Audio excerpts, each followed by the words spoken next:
Evening, everybody. Welcome to another edition of our NASCAR for Beginners podcast. Here we're in part 3 of this one.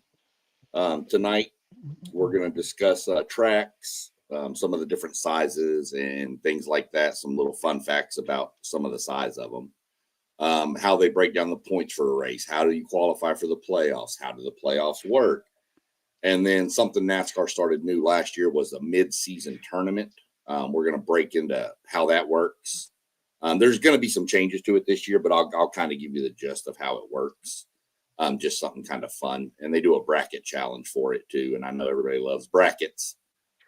So without further ado, I got my buddy Adam Trimmer joining me here. He's got you can notice he's rocking the U.S. kit there. Had the World Cup draw today. Y'all definitely keep tuned into my page if you're a soccer head. We're going to do some World Cup talks coming up.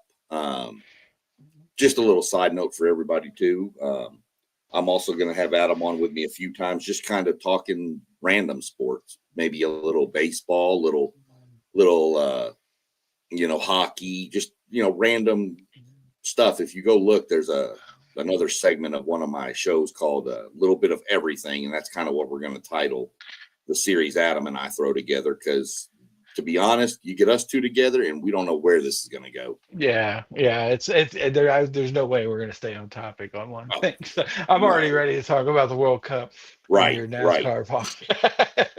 Right. So that's what I said. I told myself on the way home, I said I should have made this a dual pod and gone like the NASCAR Cup or World NASCAR or something, The World NASCAR Cup. The problem is we'll get busy talking about one of them and never go back to the other one. That's what I'm saying. I'm not hold my tongue about the World Cup right now, because we got some stuff to talk about. But let's get into it. Little background with Adam on NASCAR is Adam and I met up here. And I was big into NASCAR, and he's kind of asked a few questions here and there, and we've done some stuff, but he's not as involved as I am. Of course, he's still interested, but skeptical, I guess would be a word, of how much fun can it really be to see cars go in circles. But I've shown him some stuff, and he's intrigued. So we're going to bring him on, and he's got some questions that we'll answer in the throughout the show too. And then if y'all got questions, anybody watching, be sure you can drop them in the comments and we'll get to them and get every question we've got answered. You can see all the different channels we do. We're scrolling at the bottom. Y'all go like, subscribe, watch, listen to all those different things. There's a bunch of different stuff out there we do. You've got me doing this and a little bit of everything. You got FanDuel Zaya, who does a lot of Ohio State stuff and does some betting stuff once in a while. You've got Robert at WTP for life. Robert, big UT guy. I don't really get along with him right now, but good guy nonetheless, and got some good content on his. You got Level Up Sports 10 Mossberg, who I'm going to be working with on some stuff. He's got to try to find some people that we can sit down and I know we can do some like one-on-one interviews with based on NASCAR, hockey. May even tell them to see about finding somebody for World Cup stuff and have you jump in with the World Cup and do an interview with somebody. We got Parlay Poe. He does the Blitzburg podcast. Michigan. He's a big Michigan fan, and that's not real popular down here, but it's probably a little more possible now. A little more able to deal with it this year versus the past 4. But you got City League TV. They do a lot of City League, school stuff here in Columbus. And you've got a post game. He's got the Post Game 86 podcast. Real big into basketball. Big Notre Dame guy. Really, really good people on here. Good content. Except for the Michigan Pittsburgh guy. That guy. Well, that can't be good. There's a couple of Buckeyes. There's actually 2 Longhorns. There's a Florida State guy. There's a Michigan guy, Notre Dame guy, and me. There's actually 2 Michigan guys, and then me is the only Aggie. So I get bombarded from every side, but it's fine. Sure. I'm used to it. If you grow up an Aggie, you're used to it. So what happened during that game? I told you I had to work. They They just didn't come back like they they just always out do. physicaled us in the second half. Was is not anything that's been done before. Um, Mhm. we did a bunch of content on that whole week. That's up Yeah, on you can find through my channel or any of the but other channels. what's your like overall like? I'm You not think worried you're all about it. right? Yeah, I'm Yeah, good. We're in the playoffs, so I'm good. yeah, yeah, yeah. I wonder what your seating would be. I guess Right now we're 7. there's a lot to be decided still. Right now So we're 7, but I think we'll either stay at around that 6 to 7 range, that makes sense. which is Yeah, fine. because Which is fine with me. yeah, yeah, yeah. I mean, we host a home I'm playoff interested. game. That's, I mean, last year it might be a blessing. You might That's do what we did last year. You know what I mean? Like, what I told everybody. I mean, it worked for Ohio State. So and I will tell you, I went to that Tennessee Ohio State game, and I've been going to the horseshoe my entire life, and I've never seen it like that. It was no one sat down. It was so live. So like, so if they get that opportunity, like it's a whole different animal. So that would be pretty awesome. Or that, it's going to be pretty awesome if you get the home game. Uh, and feeding off that crowd's going to be, yeah, and you have a lot of momentum going into the playoffs. So that's dope. I'm in that position where I'm like, I don't even know. There's so many possible outcomes that like, right. if someone was asking me what I thought about what's going to happen in the play, I was like, dude, I have no idea who's even getting in at this point, Yeah, So I'm glad I don't have to make that decision for sure, but um, it's going to be, I'm interested to hear you guys next week when it's all like laid out, yeah. Once I think we're going to do a Sunday show.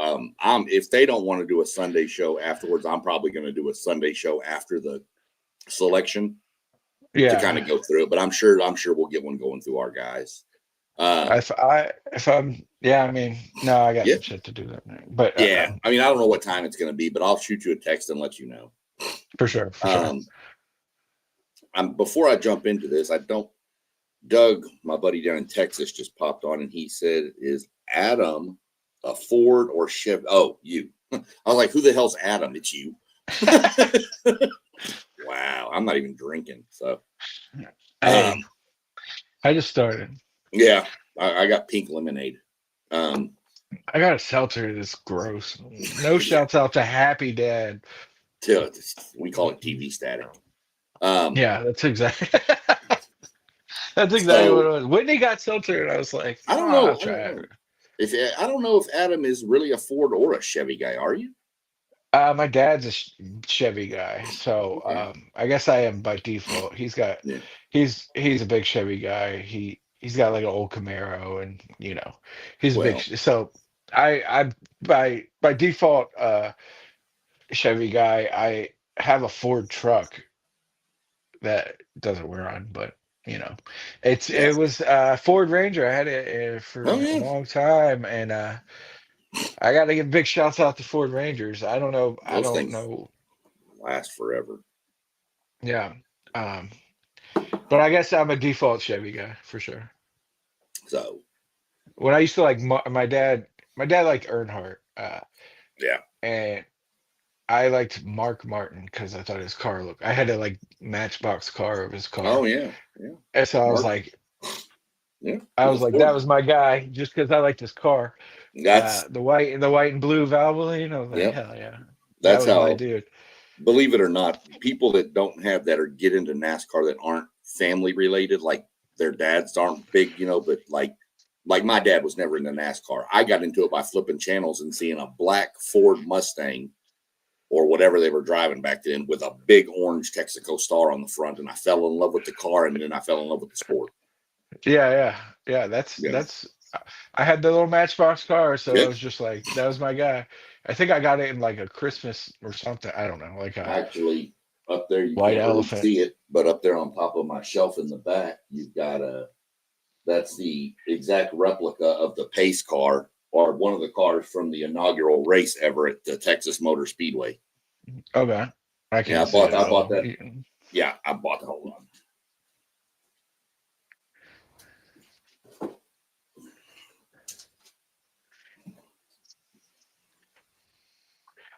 Oh, there you go. Yeah, bought it at an antique store for like $20. Nice. Oh, they have So that's how tons of those. that's how you got into it. Just flipping channels one day, flipping like Sunday afternoon, flipping channels back home, and came again. I was like, "What is this?" And then was just locked in for the rest of the. That's it. That's how I got into wrestling. Similar Yeah. story. So no, we'll jump in now that we got the Ford question out of the way. So I guess neither. I'm Chevy deep by default, but I don't know. yeah, The cars look like I think they were the same. They just put a different sticker on them, right? right. Like in Most people in this sport are either Ford, Chevy, or Toyota based on what your driver does. But like yeah, me, my driver's a Ford driver, but I have a Tundra. So, yeah, I'm not worried about that. I like who I like no matter what I drive. yeah. I like Toyota trucks, So, so yeah, um, for sure. but yeah, so the first thing I wanted to get into was just some of the different styles of tracks people that are out there. Because most people, when they think NASCAR, they just think these circles that are just, that's all they are. And for the most part, that's the majority of it.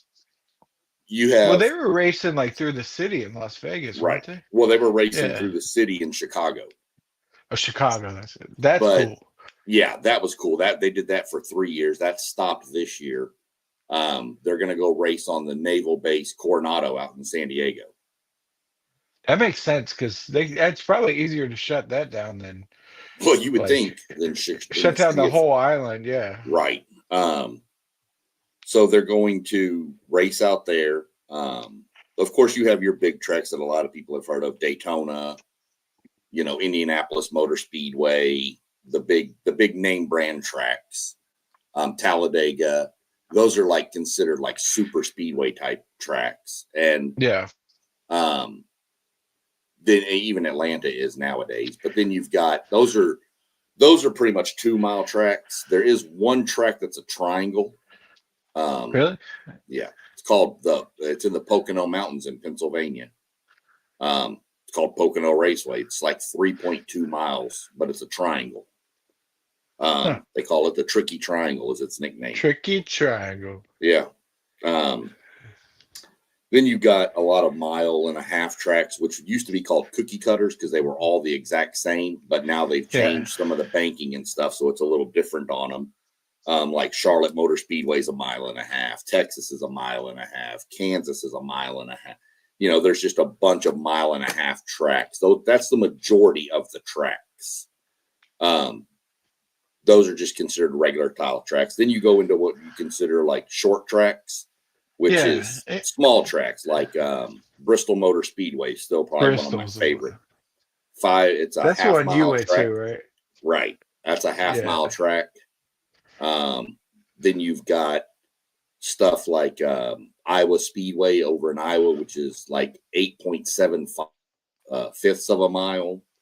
You've got stuff that's you've got stuff that's 5.26 miles. You got things that are 3/4 of a mile. You got some that are 2 miles, 3 miles. You got all different sizes, and they're all banked differently. So not every track is the same. Some tracks are flat. And by saying flat, that's like the banking in the corners, like 2 degrees. Really? And they're different shapes. They're not all oval. Indianapolis is more of a rectangle. The Pocono's a triangle. That's the Brickyard. Yeah, the Brickyard over at Indy's. That's like a rectangle. You've got the that's triangle. A big one, right? Right. You've got the one over in Martinsville, Virginia, that's shaped like a paperclip. It's got really long straightaways and really short corners. Looks just like a paperclip, to be honest. Yeah.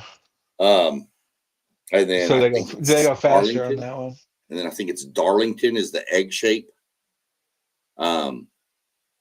Where one end of the track is narrower corner, and the other side is a wider turn. And it's done that way, believe it or not, story about that. The reason it's not just a symmetrical oval is because the guy whose land it's on had a minnow pond in the corner, and he said, "You can put a track here, but don't touch my minnow pond." So they had to cut the other end of the track down to make it fit. That's cool. Oh yeah. So does the speeds vary, I guess, per track? Oh yeah. Yeah. Your bigger tracks, the bigger tracks, the Daytonas, Talladegas, especially those style, is more what they call pack racing now, where if you can take from first to 36th place will probably be something like 1 second is the gap between all of them. Wow. I mean, you're literally like 1,000th of a second off, and that's the ones where you'll see them bumping each other. Yeah. So yeah, those, but when they're in a line, they do put restrictor plates, or they, cut the horsepower down on those tracks just for safety issues. If those cars had no restrictions to the horsepower, those cars would easily push 220, 230. What is restrictor plate? It's a piece that would go over what used to, it used to be a restrictor plate. It's not anymore, but it's a plate that in the older days would go over the carburetor to cut the air intake to the engine. Oh, wow. To cut the power down. So, yeah. But they don't really use those anymore. Now it's just all horsepower and stuff. Are they just capped at like they can only go this fast? Yeah. Yeah. Yeah. Yeah. And they, and then on your other tracks, like your Charlottes and stuff, you'll get around 175, 180. Daytona, when they're running green wide open, they're running about 195, 200, right around that range. Michigan hits about 200. Talladega, all those. Your 1.5 mile tracks are all right going to be around that 175 to 180-ish range. And then, of course, your short tracks on the straightaways at Bristol, the 1/2 mile track, they'll be doing 120 down the straightaway and then slow down to 60 degrees in the corner, 60 miles per hour in the corner. Do you get in trouble for going too fast then? Nope. And as long as your car's legal, no. If you're cheating and making your car illegal, then yeah, you're going to get in trouble. So that's just the limit of what the car can do, basically. I mean, the cars are all pretty much even nowadays. There's not a lot of work that can be done to make them go that much faster.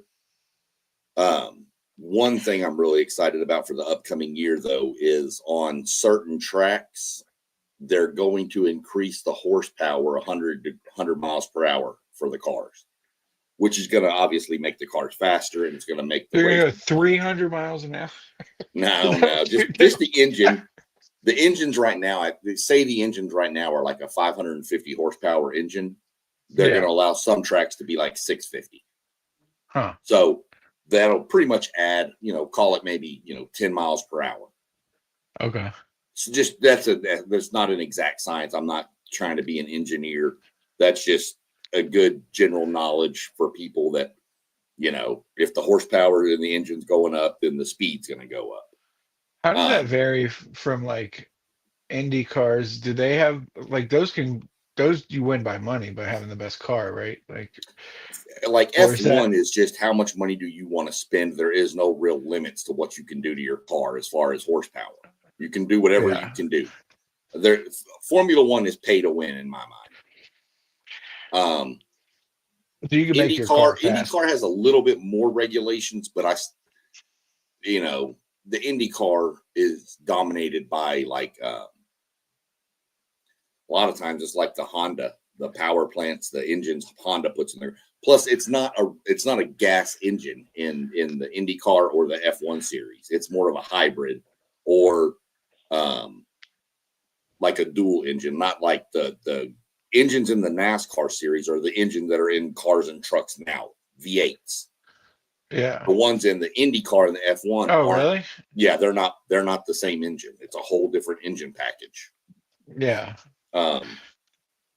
So that's your speed there in the different tracks. Couple of little fun things I thought of while I was doing this. Just to give you an idea on how big the Daytona, not the track itself, but just the grass area inside the track. Yeah. You can take all 15 venues of sporting events in Florida and put it on that infield. What? Yeah, like the Tropicana Stadium where the Rays play, Ben Griffin, the Dolphins State, all the stadiums, 15 of them can fit inside of the track area. Damn. Talladega, you can take, and this was done before the SEC expanded, but if you take every 14 SEC schools, leave Texas and Oklahoma off because they weren't in this list. But if you take all 14 SEC football stadiums, they all fit inside the infield of Talladega Speedway. Damn. How? That's 2 miles. There's an airstrip. There's an airstrip like they can land like a 747 in the back of Talladega in the infield. When you say 2 miles, is the whole circle, or is it like 2 miles on each side? Like nope, 2 miles just from the start finish line. 2 miles, and so Talladega is 2.67 miles. I wonder how long those straightaways are then. Long. The longest straightaways in NASCAR are at Pocono. It's like 1,800 feet, 3,800 feet, stuff like that. Yeah, they're insane. So if everyone has the same car, like, well, what separates driver? Like one. Yeah, but I feel like there's still some sort. There's little things you can change on the car, like you can change the way the rear wheels are sitting. You can change the brake bias and the front to the back. You can there's little subtle things you can change on the car, but you can't just say, hey Adam, let's go race, here's you a 550 horsepower car, and then I come out with a 750 horsepower car. It's just not going to end well. So they want it to be more. They want to bring back more of the driver skill, and it's also the tires wear out while you're driving, so you have to be able to manage your tires. That helps speed. Believe it or not, I've seen. I've talked about Kevin Harvick before, my driver, and I can promise you can go watch. There's a few of his races. And you watch the race and you'll hear him talking to his crew chief who makes they talk about decisions to make changes on the car. And he literally goes, I don't know what you've done, but this car is garbage. And he comes into the pit. He comes into the pit stop to get a change of tires and fuel. And Rodney, his crew chief, said, all right, we're going to take a 1/4 pound of air out of the right front. And Kevin comes back on the radio and goes on to win the race because he just starts flying past everybody because his car handles better now.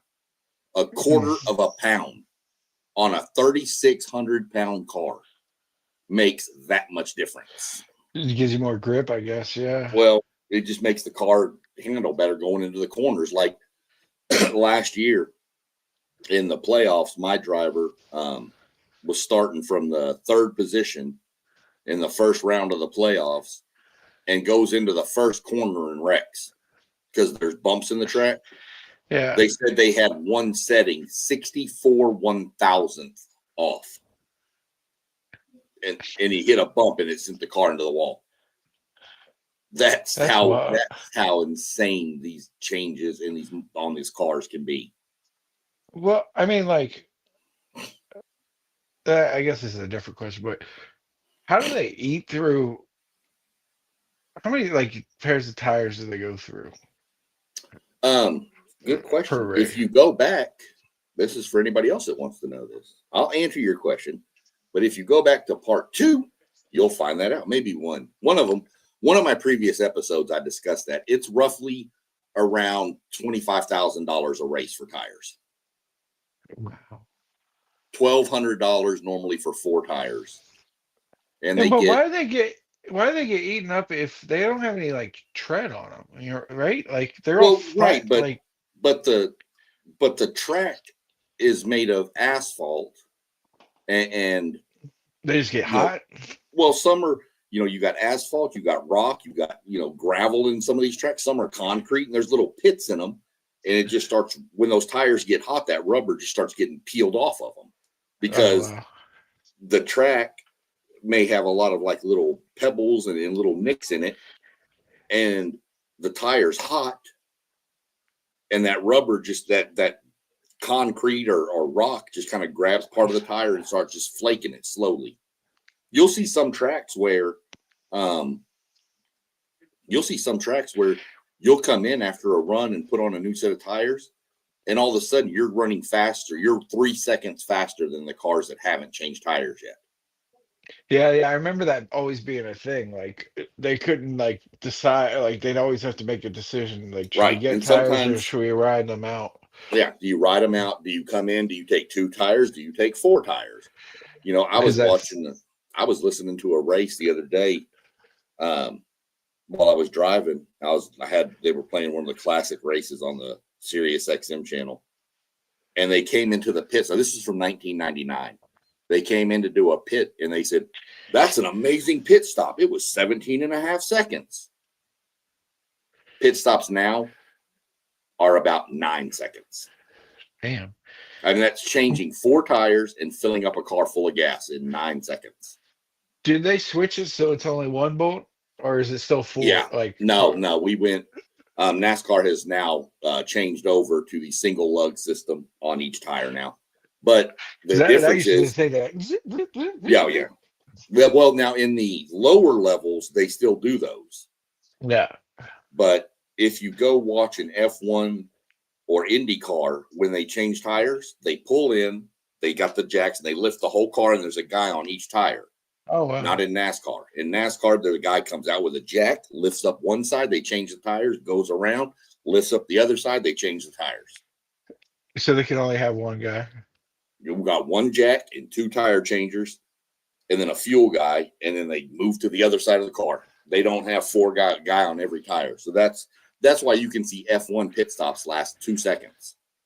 Yeah. Because they're just, but NASCAR, you have to jack it up, but you need to, because you have to fill the car. Because the F1 and stuff, they have these big, huge, like gas hoses that just fit into the car, and they just, NASCAR's got a gas can and a guy holding it.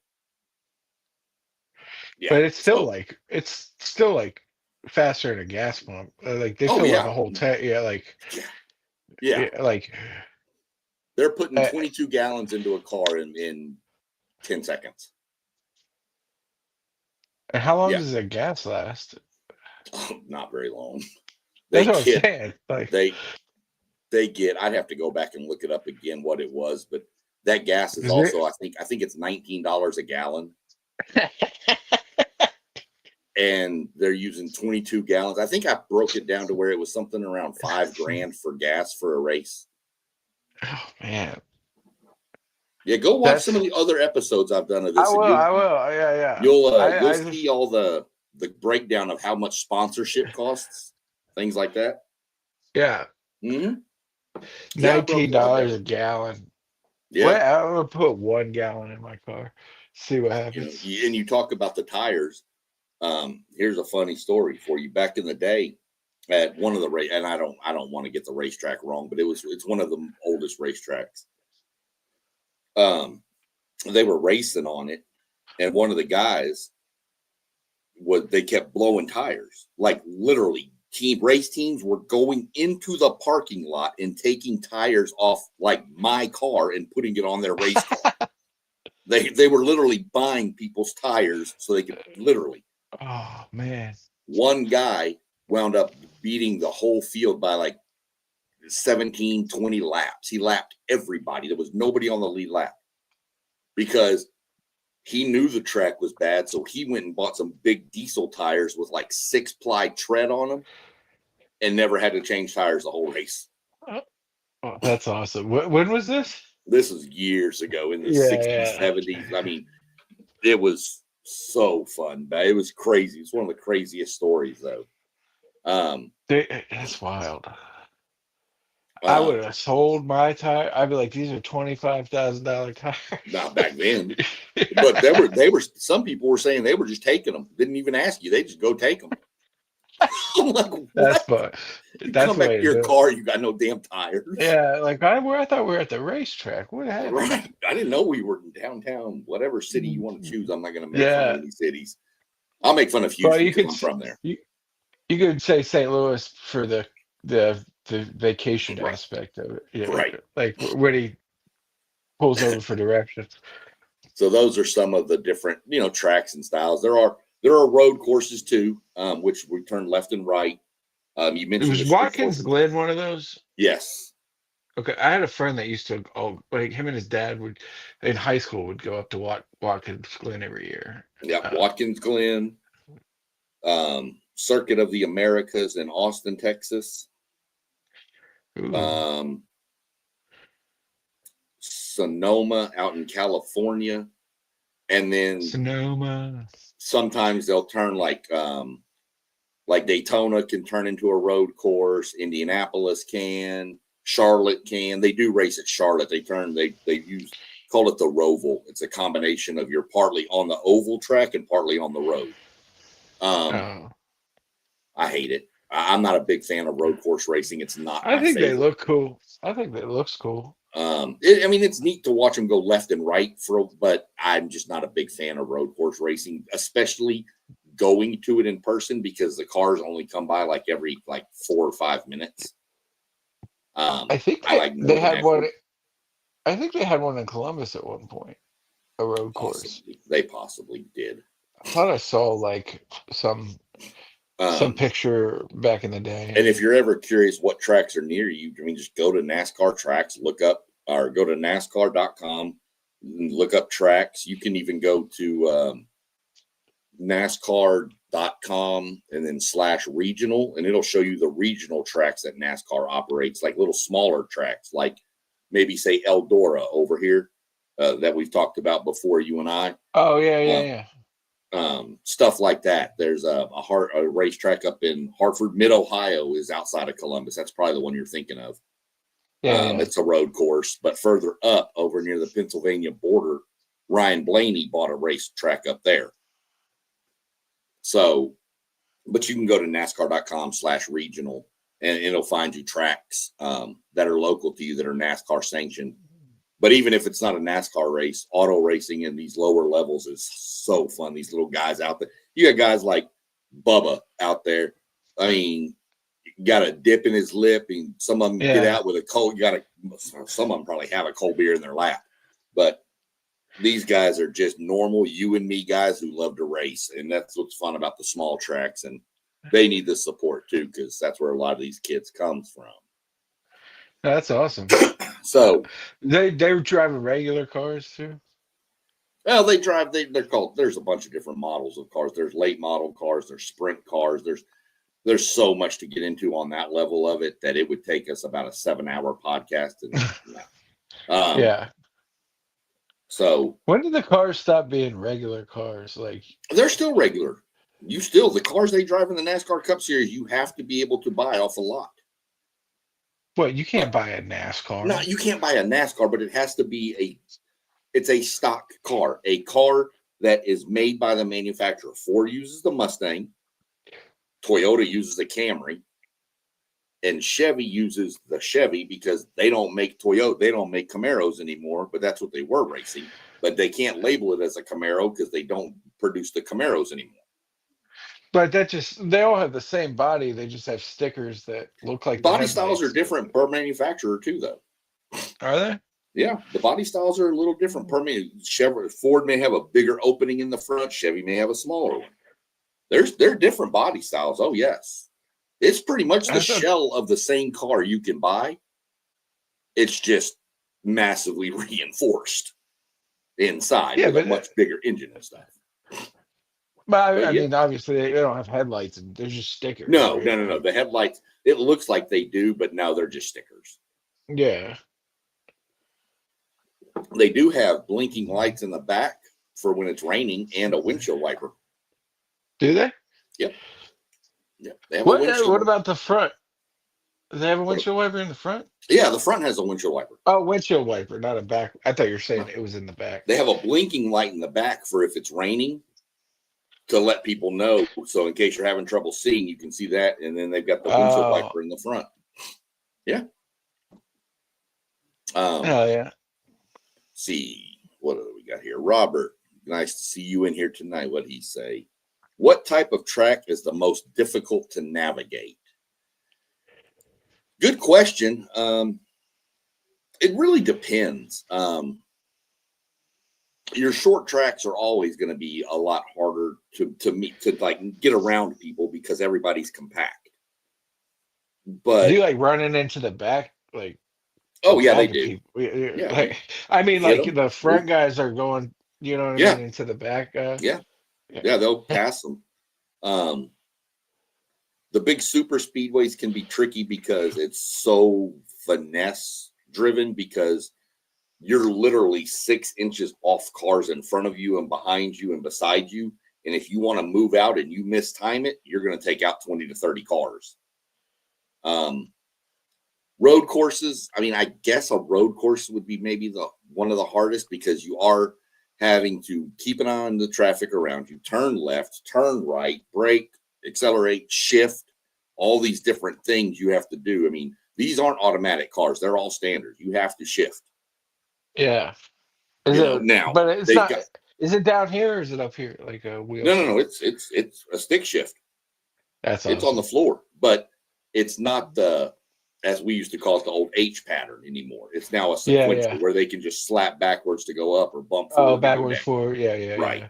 Now, the Xfinity, the lower series, they still do the H pattern. Yeah. You know, Shout out each pattern. right. Shout out to the H pattern. I see Post Game in the comments. What's up, Post Game? I see Mossberg in there. What's up, Moss? NASCAR seems to be a real race of centimeters. Last year, not last year, year before, you had the closest finish in NASCAR history. It was 0.001 of a second. And then in Atlanta, you had the top 3 finishers covered by 0.0008. That was 1 through 3. Yeah. So it's insane how close these guys can be. Adam, Moss, I one of don't. the guys. I don't know how you could drive that close to somebody and not. Well, That's I try to wild to tell me. everybody, get on the highway and get about 60 miles an hour and get up behind somebody real close. Now, obviously, they're going to hit their brakes probably. So make sure Yeah. you're doing this with somebody you trust to not hit their brakes. But Yeah. get up right behind them and get as close as you can at 60 miles an hour. As close as you're comfortable. And then I want you to triple that speed to 180 miles an hour. That's what I'm saying, dude. Like, Yeah. I mean, you have to trust every single person around. I guess at Right. that point you've done it so many, like, Right. but like the exact amount you put on the gas every, you know what I mean? Yeah. Like, yep. You can't, it's but not at just that put it point, to the floor and go anymore. It's, you got to manage the throttle, because that manages your fuel mileage. There's yeah. so many. Moss, yeah, Adam, go watch parts 1 and 2. There's some great information by me on there. Appreciate that, Moss. I try to act like I know what I'm talking about on these things. Right on. Sometimes I do, sometimes I probably don't, but it's whatever. Hey, I certainly don't. I know you have a question, and I'm going to hold that question for the end, because I know it's a question you really want to ask, but that way there people will stay tuned in till the end. But y'all want to hear what Adam's question is. True. And any more questions y'all have, please drop them in. But another quick topic we'll hit: how are points awarded for a race? So every race, there's the total points one person can get is 60. What it is if you win the race, you get 40 points. Second place gets 35, and then every place below that gets 1 point less all the way down to the end. So you get 40 for winning the race. Then you get, there's stages in every race now in NASCAR. They do stage 1, stage 2, and then stage 3 is the final stage. And at every stage, they split it. And so, like, if I come in first in stage 1, I get 10 extra points. If I come in first in stage 2, I get 10 extra points. So there's your 60. But you also get, for winning a stage, you get a playoff point, which we'll get to how those in a minute.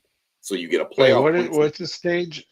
A stage is just like something NASCAR and put in to stop people from getting out like 30, 40-second leads and just it's just driving. Oh. So let's say we're just going to use easy numbers here because I know you. We're going to say 100 lap race. So at lap 30, they're going to have a pit stop and it'll bunch the field back up. Yep, it's caution. You don't have to, but everybody else is going to come get tired. You might as well. Yeah. So, does that kind of take away from the game of when to choose to get tires?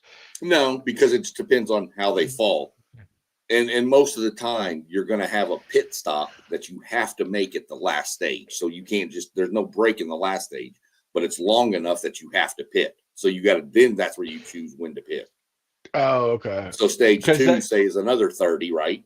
So stage 2 is 30. And then they're going to throw a caution flag and people will pit, refuel, make adjustments, go back out. But what it did was it bunches the field back up again. And then let's say that I'm leading the race, but let's say you're 1 lap down and you're the only car 1 lap down at the end of stage 1. You get your lap back. You get what they call the lucky dog. Wow. So now you're back on the lead lap. So now let's say it's stage 2 and you're a lap down. And so is, I'll just throw out a buddy of ours, Bobbert. Okay. So you two are a lap down, but now you two are racing to who's going to be the first one a lap down to get the free pass. First of all, it's going to be me. Well, yeah, of course. But you've got to race each other to get that position, or else you stay a lap down again. But so they put that in. So you call it. Do they like that? Oh, I love it. I love it. Yeah. I mean, I like it in some tracks more than others, but I enjoy it because, again, I don't want to see a drive. Like, you can go back and watch. Just people running away with it. Well, you can go back and watch some Kevin Harvick races when he was at Phoenix, 2018-ish, 2020 even, I think. He's winning the race by 12, 13 seconds. There's like 6 cars on the lead lap. It's just not. It was fun for me because he's my driver. Yeah. But this just, and that was even with stages, mind you, he was doing that. So it's something that just makes it a little bit more, I don't know, exciting. Yeah, I mean, it just it's changes keeping everybody in the race, I guess. That's the other thing it does, is it makes the race more exciting to the end. But you could kind of just dick around and not race until the end, I guess, right? Well, you can, but you've got to also remember most wrecks happen in the middle to the back of the pack, and if you're back there just kind of screwing around, you could get swept up and wrecked and not even be your fault, and now you're out. That's because everybody back there is just hanging out, not trying to. Plus you want to win the stages because it's playoff points that you carry over. Yeah. So if you do a clean sweep of the weekend, the race in both stages, you're going to wind up leaving there with 7 playoff points, and that doesn't seem like much. But let's say you do that 10 times in a race season, 26 races. That's 70 extra bonus points you have to create a cushion when the playoffs start. So it's huge. But is that how's that? Is that just for seeding in the playoffs, or is that no? Well, yeah, I'll get to how that. How the playoffs work? I'm gonna get there. That's coming up. But so let's just say, and at the end of the 26 race regular season, whoever has the most points, not playoff points, just regular points, gets 15 extra playoff points for winning the regular season champion. So that's how points are awarded. Used to be you get a point for leading half of the race, leading the most laps, things like that. Now they don't do that anymore. It's just the stage breaks and the end of the race. So the next one up is how do drivers qualify for the playoffs? 2 ways. win a race out of the first 26 or have Just enough once? points. Yeah, well, normally. So we're just going to go with the basis that, let's say there's 12 people that win races in the first 26 races. Those 12 are in the playoffs. Then the next 4 highest in regular season points are in. Now, let's say there's 17 people that win a race in those first 26. There's only 16 that get into the playoffs. So that 17th driver who won a race, whoever is the lowest in points with 1 win is kicked out. Yep, that's how the playoffs work. So if you win 2 races, you're pretty well good. It's never, in the years they've been doing this, all the years, 10, 15 years, 20 years they've been doing this format, it's never happened that there's been more than 16 winners in a regular season. So Really? It was 15 last year. So it's gotten close, but it hasn't happened. But you're bet, if you can win 2 races, you're pretty well secured and locked into the playoffs. In the playoffs, those are all points too. Or that's what. This is where it gets confusing, and that's what I'm fixing to break down next. Which I know everybody gets confused on how do the playoffs work. Okay. Right. It's not as complicated as it sounds.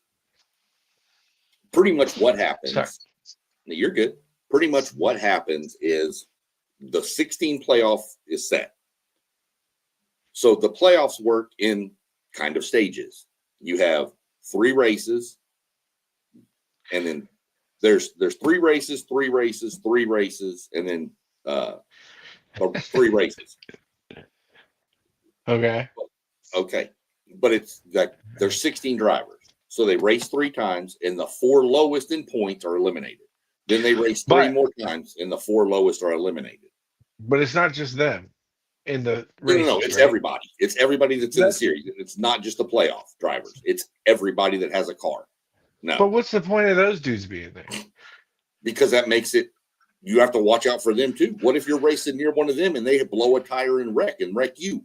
Now you're screwed. Yeah, but I mean, what's the incentive for those dudes? Like, they still get money.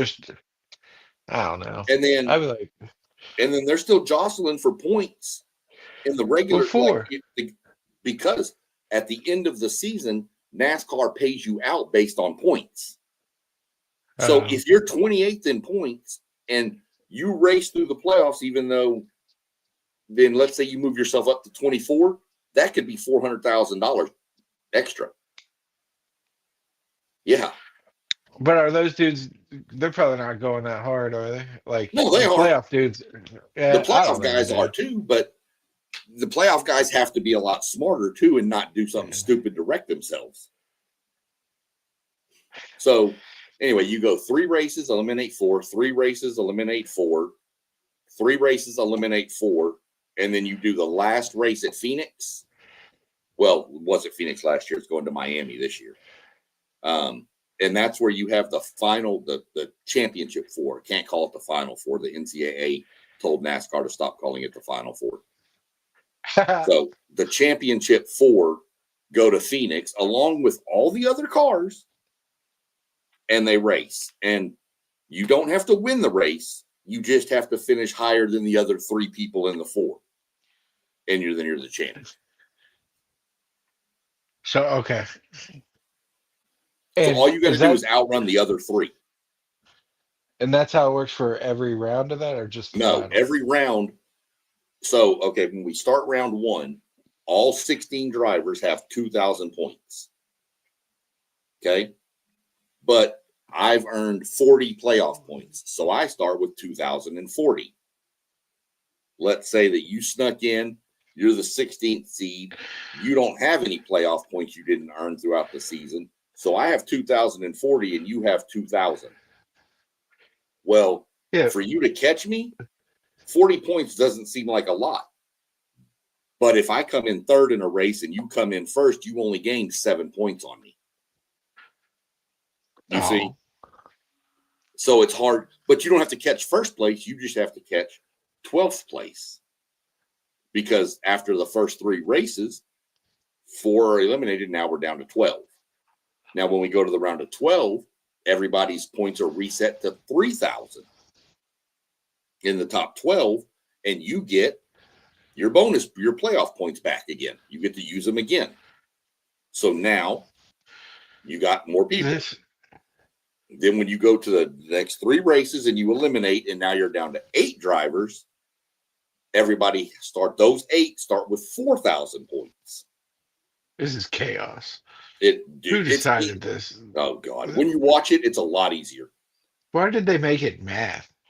Like, just which one won? It's like who? But they should just race. They should race 16 dudes, and whoever, like the 12. No, but people like playoffs. NASCAR, but they never had them. It used to be who earned the most points wins the championship. There was times there's 5 races left in the regular season. And you already know who the champion is, and so nobody would watch the final races. So now, I see what you're saying. Right. So, but they'd watch if it was just 16 dudes and only 12 of them get to, and then the next one's only 2 dudes, or like but in NASCAR it's so much different because you're not just out there. You can't just do one race with 16, one race to 12, one race to 8, because you're at the mercy of so many other people on the track at the same time. Nobody's going to tune in. If there's 16 drivers in the playoffs and my driver's not one of them, I'm probably not watching. Well, I don't think why would you watch anyway? If you're my driver's in the playoffs. If my driver's in it, I'm going to watch. If he's not even in the playoffs though, like, but he's still out there just because he could still win the race. I guess, but who cares? Like, because and they do. You don't realize how much money. You don't realize how much money it is to win a race. You're talking You're well over $1 million to win a race. He gets first place, but everybody's talking about the dude who got 6th place because he beat the other dudes. Well, that's how it works. But you get that big trophy. You get over $1 million payday. I do want that trophy. That's what these guys. A lot of guys think these guys race. You'll hear them say, "I'm trophy hunting. I'm trophy hunting." Some of the trophies are killer. I mean, Martinsville gives you a grandfather clock, like handmade. Loudon, New Hampshire gives you a lobster, like a 15-pound lobster. This thing they hold up like this. Bristol gives you a sword. I do want that lobster. Texas gives you, boots. Bristol at the spring race gives you a guitar, I think. And guys have like literally smashed it. Yeah, dude. Gotta smash the guitar. There's some of the trophies are just these guys want them. I get it. I'm just saying, like, I don't know. That's a wild system. It's the only sport that involves everybody all the way through the end. Yeah, that's what I was trying to describe that. Like, that's wild. But that's what makes it, because even if your driver is eliminated from the playoffs, like mine was eliminated last year, I still watched every race because I wanted to see how my driver was doing. And I was then locked into the racing, the championship at that point. So, because in NASCAR, you have drivers you like and drivers you hate. Like, I can't stand Denny Hamlin. So if my guy's doing good in the race, or if my guy wrecks early and out of the race, then I'm like, man, I hope Denny or Chase Elliott. I can't stand Chase Elliott. And anybody, I know I'm going to catch grief from people that watch this that love him, but I can't stand him. And so I'm always like, oh, was that Chase involved in the wreck? Yeah, I mean, I guess I watch bowl games. That's the same thing. Right. You'll watch the Cheez-It Bowl. The Pop-Tart Bowl is the best one. Well, I get that, and I love the Pop-Tart Bowl, but you're going to watch it, is what I'm saying.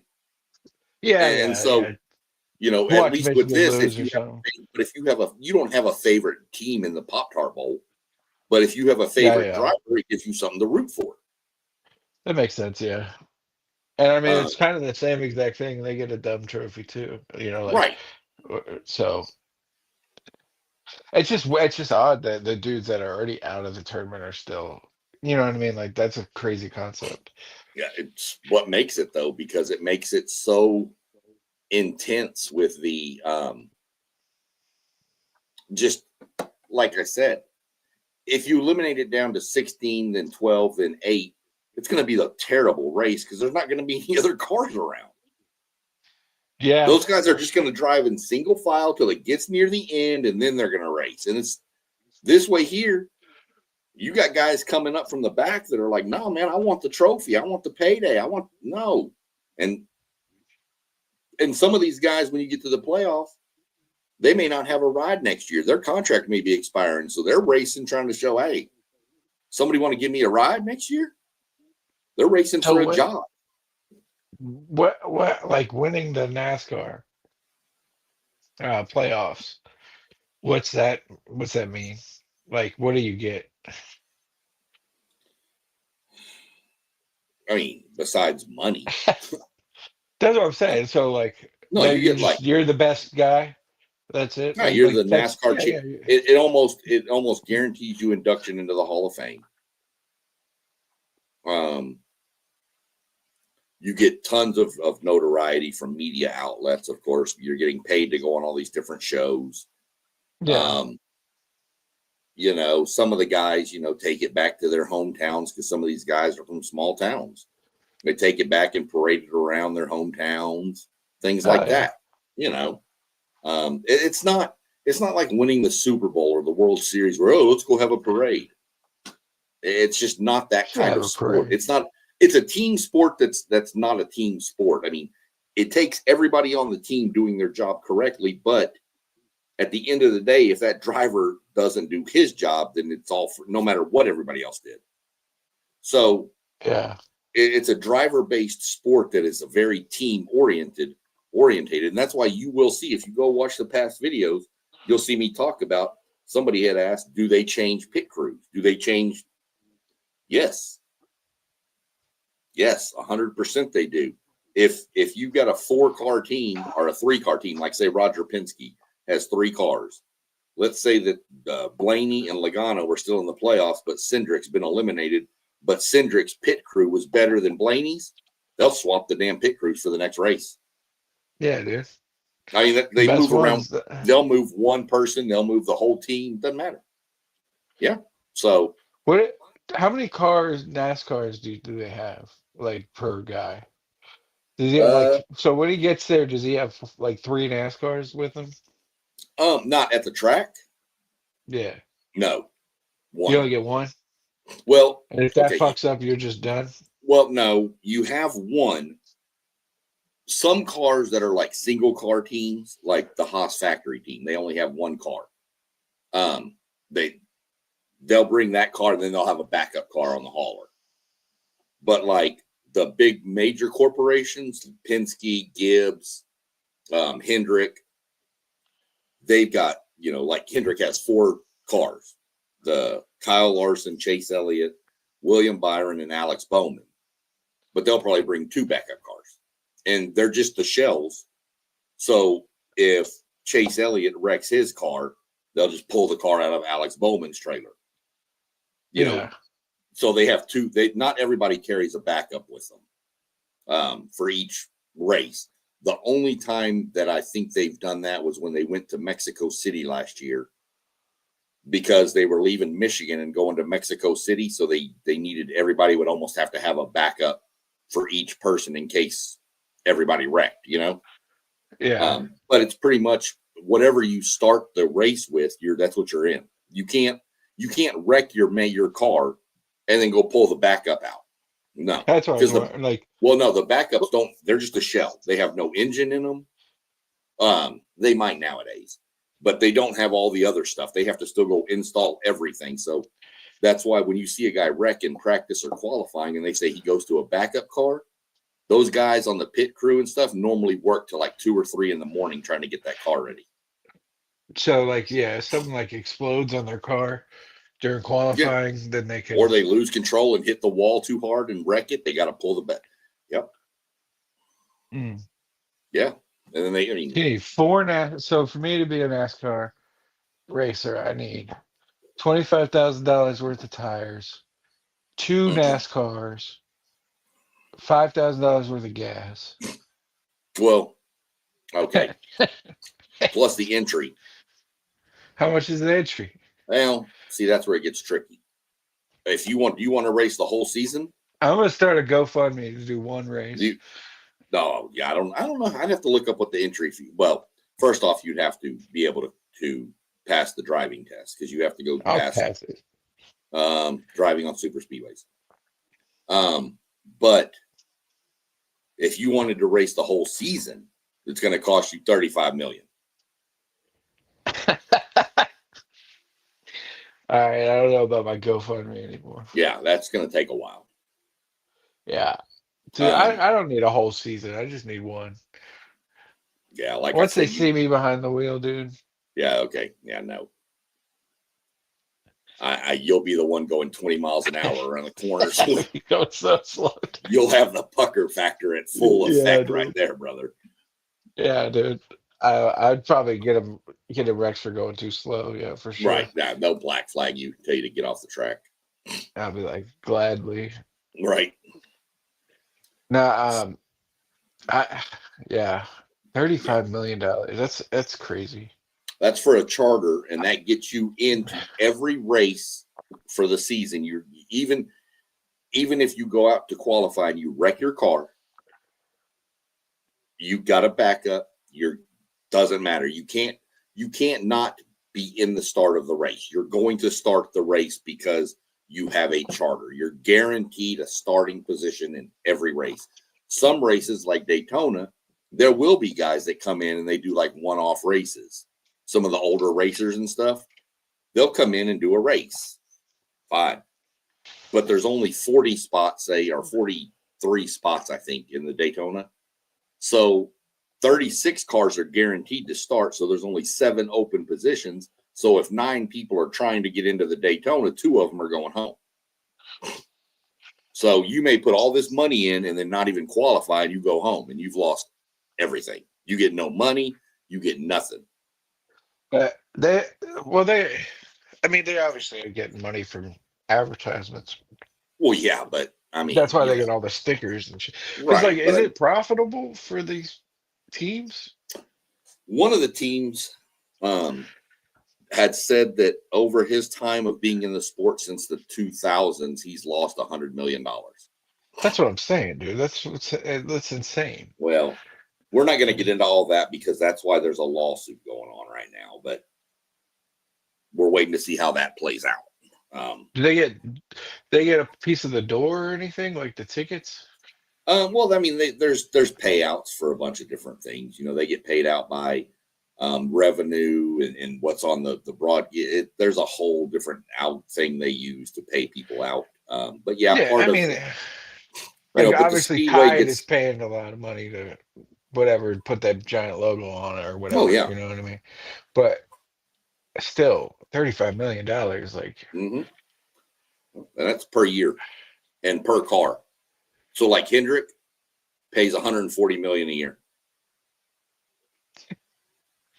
I mean, they have to make some money, right? Like they wouldn't do it if they didn't. Make some, but that, like I said, once more is known about what's going to go on with this lawsuit, that's going to break out because the teams are wanting it to be a permanent charter to where I buy it once, I don't have to buy it again. Oh, really? And NASCAR's like, no, we need to buy them every year. That's how we, so I kind of agree with the permanent charter thing. I mean, if I'm spending $35 million, let me be in there for, hell, make it a 5-year investment. So that means 1 year or just $35 million. If I get $35 million, that means I have 5 years to try to do enough winnings and sponsorships to cover $35 million versus trying to have to cover $200 million. Yeah. So and they're like, well, if you don't pay it, someone else will. It's like, nah, there's only like a handful of people that can pay $35 million. You know what I mean? Like, so if they have the demand, they'll be like, right. They're gonna have to bend to that, or just start a new league. Like, that's wild. Yeah. I mean, they got to get TV revenue, and like NASCAR's getting greedy. You said there's 40 cars. 36 cars. Do the math. Oh, I know. It's insane. It's That's 10 cars is 350 million. 20 cars is what, 700 million? So 30 cars would be 1.5 billion. come on, man. A Yeah. year in But fees. now NASCAR pays for a lot of stuff too. But I Yeah, like I of said, course they can afford it. until they figure all this out, I'm not going to get into how the charters and stuff work, because I don't want to give information out and then it change all of a sudden. So Yeah. there is a lawsuit going on right now from Michael Jordan, Denny Hamlin, and Front Row Motorsports are all suing NASCAR antitrust. So we're going to see how this lays out. The court case just started on the 1st. So we're going to see where it goes. I mean, this could be a 2-year process, but right now everything's as is. We'll see what happens. As more stuff gets settled, I'll be updating more. But for now, I'm not even touching it because it's just way too much. But I do know Jordan walked into court today to testify, and on his way in, some guy was holding up a stereo playing the Bulls intro. That's awesome. Yeah, it was pretty funny. It's on. Is it up to NASCAR to prove that it's worth? Well, I mean, NASCAR's the defendant, so it's up to the teams to prove that there is antitrust. That it's not worth $35 million. There's more involved than that. It's a lot more deeper than that. Just the money thing. Okay. But it's pretty much the plaintiffs have to, it's just like a court case. The plaintiffs have to prove the defendant's guilty. So $35 million is guilty. They're guilty. You'd be surprised. Those teams make a lot of money. So, but I would hope so.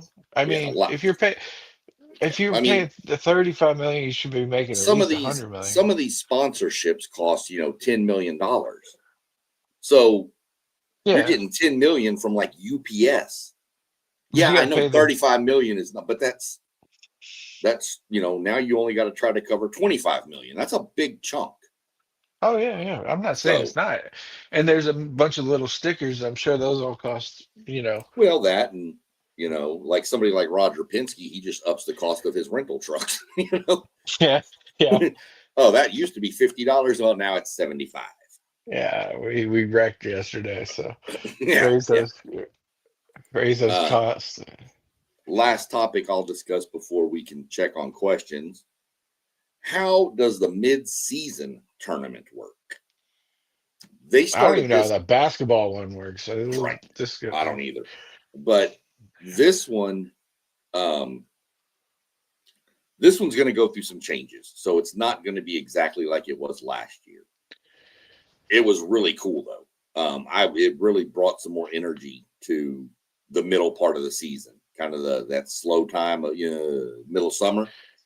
Yeah. Pretty much what it is the top 32 in points at race. We're just going to say race X. I don't know what number it is right now. Those 32 are in the playoffs, are in this tournament. Then they do 3 races. Last year, it was, I know Michigan was one. The race in Mexico City was one, and there was another one, and I don't remember the other one. But anyway, there was 3 races, and it was some weird conglomerate of your finishing positions and all this, and that's how they seeded people. Nobody liked it, so that's going to be changed, I'm sure. But it was too hard to figure out what's what. They keep throwing more math at it.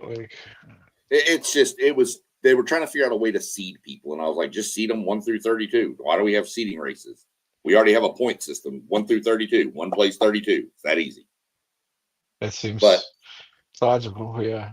Yeah. So I don't know what they're going to do with that this year, but after those 3 races, then you have a bracket. You have a 1 seed and a 32 seed. 1 plays 32, 2 plays 31. Just like the NCAA basketball tournament, except it's not 1 through 16, it's 1 through 32. Yeah. So then You go 5 races. And after every race, somebody's eliminated. It's a head-to-head race. If I finish 27th and you finish 28th, you're eliminated. I move on. And it goes through that way. Then the last race is at Indianapolis. And it is the winner. That'll determine the winner.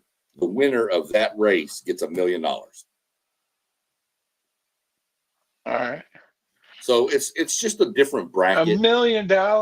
Yep. I don't know. They should win more. Nah. $1 million. How many races are there in a year? Regular season 26, total 36. Okay. So if you make the playoffs, 35 million for 26 races is what you're saying. No, 36. Because the last 10 races, they're still racing. But the last 10 are the playoff races. So So if you win $1 million, it's like $1 million per race. So you're basically racing for free. Well, you win $1 million for winning the midseason tournament, and that's just the driver gets $1 million. That's tight. Yeah. So and you don't have to beat everybody. You just have to beat the guys you're matched with that week. So it's a bracket. It's a bracket. It's the number 1 seed versus the 32. That makes more sense to me. Yeah. Right. But they do that in the mid-season to kind of spice things up a little bit. And it worked. They're changing that? They're changing the way. I think they're going to do some tweaks to the way the seating is set. I haven't seen anything new come out on it yet, but I'm keeping my eyes open for it. They're trying to make it more impossible to figure out, like the end of the season. No, the end of the season. To be honest with you, if you sit down at the end of the season and watch the first playoff race, they sit there in the pre-race and start breaking it down for everybody again, and it's a lot harder. It's harder to understand with me explaining it on a podcast versus I don't have all the graphics that they have.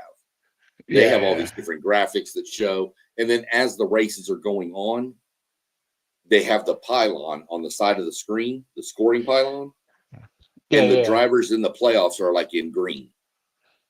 See, and then the points are normally at the bottom as to who's wearing points, and then if somebody wins a race, then the next race that driver is going to be like in yellow, and all the rest of the drivers are in green because he's already advanced to the next round. Gotcha. Yeah, it's a lot better harder when it's color coded. It's a little harder to explain on this podcast. Like I said, I don't have access to all the graphics and stuff that they do. I probably do. I'm just too lazy to go do it, to be honest with you. We need a graphics department. Yeah, I need to start the GoFundMe for that. That's what we'll do.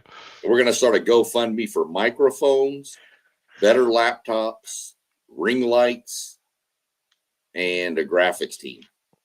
Holler at me when you get a microphone. I'll tell you what to get. But then you got it's all the thing. But it's, we're going to have to crank up the GoFundMe and hope people actually will GoFundMe. No one's going to fund us. You never know. I've seen some stuff out there. You got to start crying. Right. Real quick. If you were Indiana and Ohio State, would you give a shit about the game tomorrow? That's what I'm wondering. Like, Ohio State will because they want to stay undefeated. Indiana wants it because they've never won one. Sure, but like they really don't matter. Nah, you just want to. If you're Ohio State, you just want to stay healthy. That's what I'm saying. Like, I don't know if you. Yeah. Anyway, go ahead. I'm sorry. No, you're good. I was just thinking about that. See, this is what we're talking about. We were talking about tournaments, and I'm like, the guys in the tournament. This is why we mentioned earlier on this at the beginning. If you go back and watch the intro to this, the beginning of this, you'll see us talk about. We will get sidetracked on topics, and there we go. Hey, man, I waited a long time to ask that.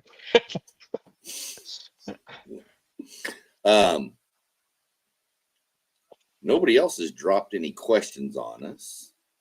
you've had a few good questions and stuff, and that helped keep it flowing a little bit. We're sitting a little bit over an hour. Oh yeah. Um, Yeah, because I don't know anything, so that's why it's probably good to have me on here because I'm stupid. well, I mean, it's good. Like I mean, I ignorant like to to this. have people like and ask questions and stuff. And like I said, go back and watch the previous episodes. This is part 3. I labeled it. The first one was just NASCAR for beginners, kind of just an overview of the whole sport and stuff. So I didn't really label that as a part. Am I So on this is those? Am I on no, those other ones? Oh no, well, I only like the ones that I'm on. no. Go watch them. Damn, help a I'm gonna brother out. go and I'm gonna If we go like look, because we need inject me subscribers, and into. if we can get subscribers and people to watch, then maybe that will do the GoFundMe. Okay, that's the move. We got to get people to watch. Well, I'm And getting subscribe. gold here. No, Do what? nothing. What'd you say? I said we're giving them gold right now. This is Well, an hour and 20 minutes. We're getting them trying to give them almost. content and stuff that they want, but we still got to They have love it. subscribers. I did finally hit the 20 subscriber mark. I was pretty happy. Yeah, I'm climbing the We ranks. are out. That's pretty good. Yeah, yeah. For I mean, that's how it goes, Yeah. I mean, I'm not some big dude on a national thing with a big following. I'm just some guy who's on a group we talk sports and Yeah. beg people to subscribe. I like walk through the store and I'm like, do you get on YouTube? Yeah. Can I see your phone? That's it. That's it. One at a time, man. That's the way to do it. I'm gonna start creating accounts. Right. Start work every evening. Then just go in every day and just like and share. Yeah. Yeah. I'm not gonna be mad at you. So pretty much covered a bunch of the how the scoring and all that stuff works for everybody. I know this question was posted last time I did this, and I skipped over it because we got tied up talking about other stuff. But I know it's a question that's near and dear to a lot of people's hearts. Let me ask it. What so happens? Adam has asked if he can ask this question, and I told him most definitely so. The question that everybody wants to know is, what happens when they have to pee? Because it's what, 3 hours, 4 hours? How long's the race? Everybody's question. Yeah. How long? How long's the race? Some are 5 or 6 hours. Some are 4 or 5 hours. Everybody wants to know that. What? The easy answer? They pee their pants. Now, I will say that doesn't happen that often. There have been times, yes, you just can't stop. I would be hooked up to it like a hose. Like, no, why not? No, because here goes back to, do you have to have that hose go somewhere? It could go to a bottle of Gatorade or something on the floor. Yeah, but then you're starting to cut into. Now you're cutting into the safety of the fire suit and all the safety devices they wear. So yeah, no, that's not an option. But I mean, if you can patent something that would work with all the safety stuff, that's what I'm starting to think. Brother, our GoFundMe will be over. We will be millionaires in 5 seconds. A hose that I got. Y'all just realize that I'm on this with him. I brought him on here, so if he tries to do this without me and not give me, then I'm gonna Sharks. We know there's 40 NASCAR drivers that have to pee. Right. So, so that's your. I don't think there's a huge market. You'd be surprised, dude. It's not just NASCAR drivers. Yeah. There's 40 in the Xfinity series. There's 40 in the truck series. They're all over the rest of the world racing. There's me on the way home. Right. Right. Of course, some of the people in Columbus, I just rather go out on the road and hit their window. Yeah. But that's a different subject. But that's the easy answer is yes, they just go right there. There's no contraption. All the scientific advancements we made in the world. Let me be honest. These guys are There's no NASCAR, NASA. These dudes are trained athletes. That doesn't mean anything. They know how to limit that. they know how to limit their intake of fluids before the race. But they need fluids. Right. But what about water? Do they drink water at the pit stop? Yeah, well, sometimes, yeah, but you're also sweating it out too. You're also sweating like crazy too. It's 140 they got a degrees in Camelback those thing cars. in their helmet. Now, a lot of times they have a hole in their mask and they have a water bottle and they just put the straw in. Yeah. Oh, really? Yeah. Why not a Camelback? Sometimes they flip their visor up and put the straw down in and take a drink because you can't.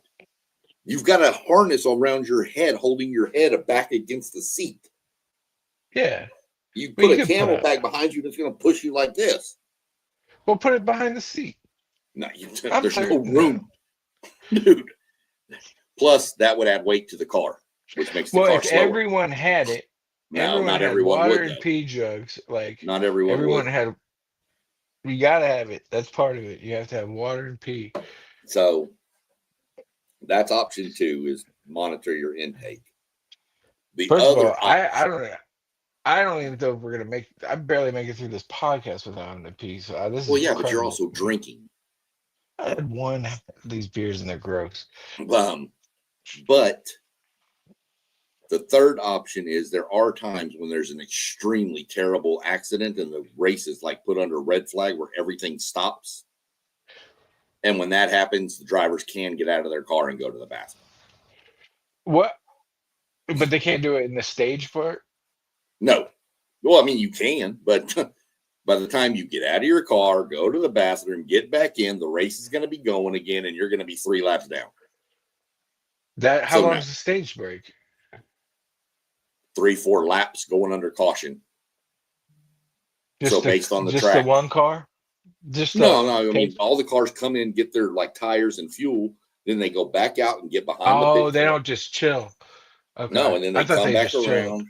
They come back around like 2 or 3 times, and then they they line up, and then they race again. So if you're in the bathroom, you're done. But yes, could you have like the Ricky Bobby thing where one guy gets out and the other guy drives around, and then he comes back, and then he goes to the bathroom. The guy drives a lap, and then he gets back in the car. No. You can't change drivers that fast. Yeah, I don't know about my NASCAR career because the seats are custom built for the driver. Yeah, but you're only doing the pace lap. Like, doesn't matter. You still have to get in the car as the backup driver. Then you have to get all your seat belts on, get your Hans device, your head and neck restraint connected. You're not going to get in a wreck, though. You're not putting all that shit on. Like, yeah, you do. You can't touch the track without it. So you got to put it all on. Then you go then you got to come back and take it all off and get out and hit him get in. Yeah, no. You're not going to make a NASCAR career. I can already tell. Well, yeah. I mean, I already have to pee. I can make it from here to St. Louis without having to pee. Bullshit. That's my wife. Why? The only reason we stopped to go to the bathroom. 6 hours? Yep. I don't know if that's good. I don't know. It's probably not good, but I don't care. I'm trying to get somewhere, man. I got to go. Yeah. I think I stopped like 3 or 4 times on the way to. That doesn't surprise me. But I was supposed to drive by myself, and I'm not you, and I can't drive like that. Yeah. So just some more insight. Trying to figure out, I don't know what I'll figure out some topics to bring up next time I do it. Probably don't know if I'll do one until maybe January. I may pump the brakes for a little bit because Christmas is coming up and stuff. Yeah. So I may pump the brakes on and give me some more time. That'll kind of let this lawsuit maybe get a little further I can talk about.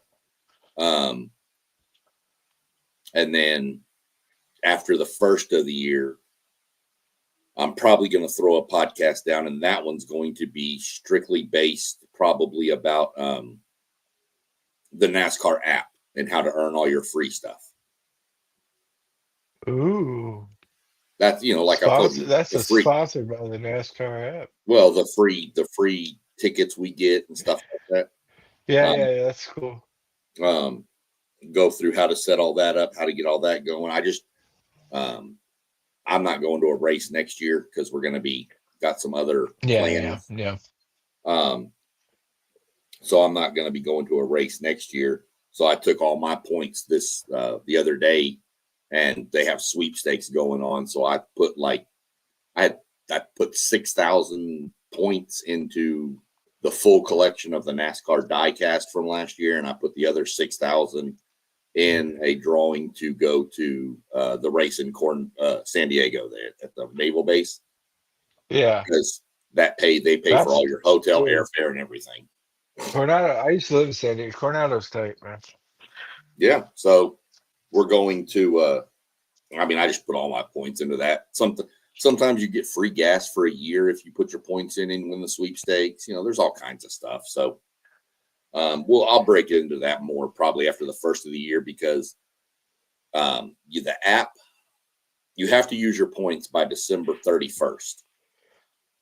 Oh, so you got to cash them out. Right. And then next year they start up, and it's normally middle of January. So I figure if I can throw a pod down sometime at the beginning of January before the app restarts for the next year, that'll get everybody, ready. And then once it does, then I can jump on with another quick post about just, it's live now. So we'll see how it goes. That may be something that if you actually got the app, we actually get together and try to figure out how to share a screen. Okay. While you're setting up yours, Yeah, for sure. So I'll get the app. Well, yeah, just hold up and do a share screen, and then people can see stuff, ways to click, what boxes to check to get all Yeah. And you can even use make up a new email so it's not so it's not on the screen and people don't see your real email. Yeah. I mean, you just record video. That's what I mean. That's true. So we'll figure all that out, but I think I'm gonna go sit down and watch some football. Who's tonight? Well, at I was about to 7, go watch SmackDown. no, at 7 was Kennesaw State and Jacksonville State, but at 8 was North Texas and Tulane. You're in the thick of it, man. I'm gonna go watch North Texas, man. Tulane and North Texas, huh? Yeah. And then Tulane's in the playoffs, right? Or they should be in the playoffs. That's the playoff game right there. Winner of that game is going to get a playoff spot. Oh man! And I'm watching. And I got some high school football going on down in Texas tonight too. So they're gonna have to play the winner of Georgia. No, they're probably gonna get. Olden. They're probably Well, right now it'd be Oregon. Oh really? Yeah. Good. Well, Oregon kind of got screwed by getting us, so I guess that's for last year. As long as that team that wears burnt orange doesn't make it, I'm happy. Actually, I'm not. I lied about that. I told people, put Texas in. I don't know how you don't. Put them in. Give us the 6 seed, or give us the 7. Put Texas in at 10, and bring them to Kyle Field, and let's run it back. I don't know. I mean, they got a mess to figure out there, man. Mm-hmm. Yeah, everybody, keep your note. You can subscribe, click the little bell for notifications. You'll know when I go live. We're going to be on Sunday. I promise you. Whether the whole group gets on to do it or not, I'm gonna definitely be on for a reaction show to the selection committee. Yeah, we'll have all the brackets and everything. That's going to be interesting. So definitely keep track. It was good jumping on with you. And like I said, it had some good questions. Helped make the show flow a little bit smoother. And yeah, it was fun. Hold on a second. Robert, who actually texted me the same question you just asked last week, he said they wear Pampers. That's what I'm saying. Well, they ought to call NASA and get them diapers that one girl wore when she drove to Florida. That's what I'm saying, dude. I would definitely wear something. You talk about chafing. That's and then he said, I've learned more. I know more about NASCAR in these 3 parts than I knew my all 56 years. Yeah, for real. I still don't understand the playoffs, but well, like I said, you know me. We'll get together. I mean, it's not something that's easy to understand on a podcast because, like I said, we do need graphics and stuff, but we need to. That's why I do this, because it's a sport I really love. And I know it's not a mainstream, so to speak, sport, but I mean, if it brings people that don't know about it and it creates something, it's a great family atmosphere. I'm telling y'all, can't understand how family friendly it is. Yeah, I'm sure. And that's one thing I love about it. So if I can turn, 2 to 3 people onto it by these videos, then it was worth it to me because, it just makes a sport I love even better. It is. So it is. We will have some soccer talk coming at some point. Yeah. For sure. I saw that the Columbus Crews coach just got taken by somebody. Yeah, Celtic. Yeah, that's it was Celtic. I mean, he was what? gonna The go. Boston Celtics took a soccer coach? Yeah, they're that shitty. So, yeah, no, it was cool jumping on with you. And then, like I said, the questions were good. We're gonna do it randomly. We'll see where we go from here.